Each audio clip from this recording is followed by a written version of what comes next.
കേരളത്തിന്റെ മുഖ്യമന്ത്രിക്ക് മറ്റൊരു കൂടിക്കാഴ്ചയ്ക്കും സമയമില്ല. എ.ഡി. തോമസ് എം.എൽ.എയെ കാണാനും ഇതുവരെ അനുമതി കിട്ടിയിട്ടില്ല. അജിത് കുമാറിനെതിരായ നടപടി വൈകുന്നതിൽ മുഖ്യമന്ത്രിയെ കാണാനിരിക്കുകയായിരുന്നു എ.ഡി. തോമസ് എം.എൽ.എയും അജയ് ജുവൽ കുര്യക്കോസുമൊക്കെ. എന്തായി എന്ന് നമുക്ക് നോക്കാം. മനീഷ് മഹിബാൽ ചേരുന്നുണ്ട്. മനീഷ്, കൂടിക്കാഴ്ചകളെ എല്ലാം മുഖ്യമന്ത്രി ഒഴിവാക്കുകയാണോ? ഇതും വളരെ പ്രധാനപ്പെട്ടതാണ്. കാരണം മുഖ്യമന്ത്രി പറഞ്ഞ വാക്ക് വീണ്ടും വീണ്ടും ആവർത്തിക്കേണ്ടി വരികയാണ്. ഞങ്ങളുടെ കുട്ടികളെ തല്ലിയവരെ ഞങ്ങൾ മറക്കില്ല എന്ന് പറഞ്ഞ മുഖ്യമന്ത്രി. ശരിയാണ്, SIT അന്വേഷണമൊക്കെ വളരെ വേഗത്തിൽ പ്രഖ്യാപിച്ചു. പക്ഷെ ഇപ്പോഴത്തെ സാഹചര്യം എന്താണ്? ADGP അജിത് കുമാറിനെതിരായിട്ടുള്ള നടപടി എവിടെ എന്നുള്ള ചോദ്യം അജിത് കുമാറിനെതിരായ നടപടി ഇല്ലല്ലോ എന്നുള്ള ചോദ്യം എത്ര ദിവസമായി ഉയരുന്നതാണ്. ഇതാ ഈ മാസം അവസാനം DGP റാങ്കിലേക്കുള്ള പരിഗണന, അതിലേക്ക് എത്തുന്നതിന് മുൻപ് നടപടി പ്രതീക്ഷിക്കുമ്പോൾ അതുമായി ബന്ധപ്പെട്ടുള്ള വിഷയങ്ങൾ ഉയർത്താനായിരിക്കുമല്ലോ എ.ഡി. തോമസ് ഒക്കെ മുഖ്യമന്ത്രിയെ കാണണമെന്ന് ആവശ്യപ്പെട്ടിട്ടുണ്ടാവുക. പക്ഷെ അവർക്കും കാണാൻ കിട്ടുന്നില്ല.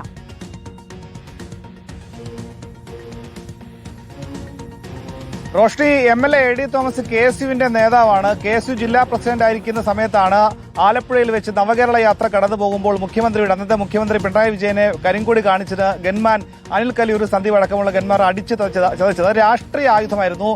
അന്നത്തെ പ്രതിപക്ഷമായിരുന്ന UDFന് ഏറ്റവും വലിയ രാഷ്ട്രീയ ആയുധമായിരുന്നു. ഒരു പക്ഷേ ഭരണത്തിലേറാൻ തന്നെ അന്ന് തെരഞ്ഞെടുപ്പിലടക്കം വലിയ വിവാദ വിഷയമായി ഉന്നയിച്ചത് എ.ഡി. തോമസിനെയും അജയ് ജുവൽ കുര്യാക്കോസിനെയും മർദ്ദിച്ച ഈ ദൃശ്യങ്ങളടക്കമായിരുന്നു. ഇപ്പോഴത്തെ ആ കേസിൽ വലിയ അട്ടിമറി നടത്തിയത് M.R. അജിത് കുമാർ, മുൻ ക്രമസമാധാന ചുമതലയുള്ള M.R. അജിത് കുമാർ ആണെന്നുള്ള കാര്യം വ്യക്തമാക്കിക്കൊണ്ട് SIT അടക്കം റിപ്പോർട്ട് കൊടുത്തു. ആ റിപ്പോർട്ടിൽ DGP വീണ്ടും വ്യക്തത ചോദിച്ചു. അതിൽ വീണ്ടും SIT റിപ്പോർട്ട് വീണ്ടും മടക്കി നൽകുന്നു. അങ്ങനെ സാങ്കേതികമായ നടപടിക്രമങ്ങൾ വഹിക്കുന്നു. ഈ മാസം 31-ന് അജിത് കുമാർ ഇപ്പോഴത്തെ DGP റാങ്കിലേക്ക് ഉയർത്തപ്പെടുന്നു. അങ്ങനെ കാലതാമസം നേരിടുന്നു, സാങ്കേതിക പ്രശ്നം നേരിടുന്നു. SIT റിപ്പോർട്ടിൽ വ്യക്തത വരുന്നു. അങ്ങനെ മുഖ്യമന്ത്രി V.D. സതീശനെ കാണാൻ ഇന്നലെ എ.ഡി. തോമസ് MLA തിരുവനന്തപുരത്ത് എത്തിയതാണ്. പക്ഷേ ആഭ്യന്തര വകുപ്പ് മന്ത്രിയെയും DGPയെയും കണ്ടെങ്കിലും മുഖ്യമന്ത്രിയെ കാണാൻ അനുമതി ഇന്നലെ ലഭിച്ചില്ല. അജയ് ജുവൽ കുര്യാക്കോസും എ.ഡി. തോമസും ഇന്നലെ രാത്രി തിരുവനന്തപുരത്ത് തന്നെ തങ്ങി. ഇന്ന് കാണാൻ അനുമതി തേടിയെങ്കിലും പക്ഷേ ഇന്ന് അദ്ദേഹം V.D. സതീശൻ അദ്ദേഹത്തിന്റെ മണ്ഡലത്തിലാണെന്ന് അറിയിച്ചു. അങ്ങനെ എറണാകുളം ഗസ്റ്റ് ഹൌസിലേക്ക് എത്തട്ടെ എന്ന് ആവശ്യച്ചു. ഉച്ചയ്ക്ക് അവിടെ എത്താമെന്ന് അനുമതി പറഞ്ഞു. പക്ഷേ അപ്പോഴും അവിടെയും V.D. സതീശൻ അനുമതി നൽകിയില്ല. ഇന്ന് ഒട്ടേറെ പരിപാടികൾ എറണാകുളം ജില്ലയിൽ തന്റെ മണ്ഡലത്തിലടക്കം ഒട്ടേറെ പരിപാടികൾ ഉണ്ടെന്ന് മാത്രം അറിയിച്ചു. ഫോണിൽ പോലും MLA എ.ഡി. തോമസിന് V.D. സതീശനുമായി സംസാരിക്കാൻ കഴിഞ്ഞിട്ടില്ല. ഒട്ടേറെ ആശങ്കകൾ ഇതുമായി ബന്ധപ്പെട്ടുണ്ട്. കാരണം ക്രമസമാധാന ചുമതലയുള്ള മുൻ ADGP M.R. അജിത് കുമാർ ഈ കേസിലടക്കം വലിയ അട്ടിമറി നടത്തി. SIT കൊടുക്കുന്ന രണ്ടാമത്തെ റിപ്പോർട്ടടക്കം വലിയ ആശങ്കയുണ്ട്. DGP ഇതിൽ വ്യക്തത കുറവ് വരുന്ന സംഭവത്തിൽ എന്ത് എക്സ്പ്ലനേഷൻ ആയിരിക്കും അജിത് കുമാർ നൽകുന്ന?